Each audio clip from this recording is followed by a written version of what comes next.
Reserve Chair Jerome Powell wants to come for your hard-earned money. He's proposing hikes in the interest rates yet again. So here's what's happening. The Federal Reserve is expected to increase interest rates again by about 0.75% or 75 percentage points at its meeting on Tuesday and Wednesday. Doing so would put even more strain on workers and reduce consumer confidence just days before Americans head to the polls, and potentially help Powell's GOP colleagues win back control of the Congress. So the Fed has already increased or hiked the interest rates already. There's something wrong with a system that needs to hike the rates and try to drive down wages to correct it. So that doesn't seem like a very fair system to me.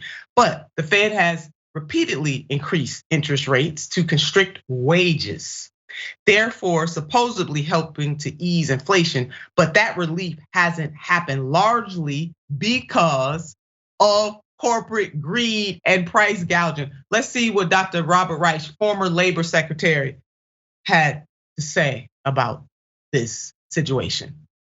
The truth about inflation is getting covered up by countless myths spewed by corporations and their political lackeys. Here are the facts.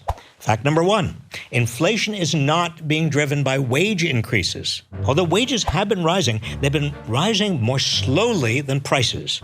Hourly wages grew by 5% in the past year, but prices rose 8.6%. This means when you adjust for inflation, workers actually got a 3.5% pay cut over the past year. Our former labor secretary is laying it down. Ben, just in our final few moments, please weigh in on this. And I want the team to put up the tweet by Dr. Robert Reich while you give your remarks about this situation. Robert Reich's videos are always so informative. I recommend following him on YouTube. He's got great ones.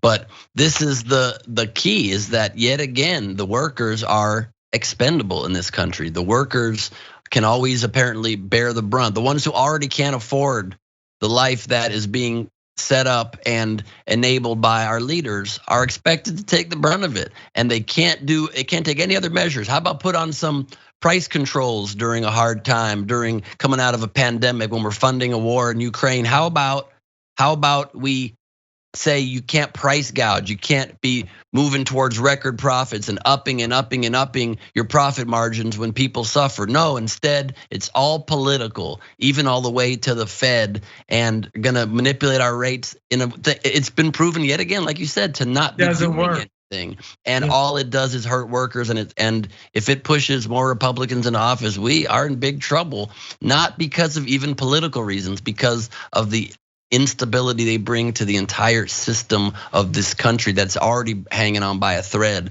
We need to come out to those polls and make sure we can counterbalance. If we come out in record numbers, if young people come out in record numbers, we have 2-to-1 over older people in this country. Younger people can take control of this country next week if you go vote, and hope we can counterbalance all of these bad forces and then kick these people out of office and make a more and more progressive Congress that hopefully can start changing some of these issues, because we're losing the battle right now.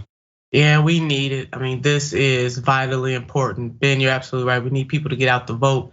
And then after they vote, they got to get to work. We cannot accept things as they are.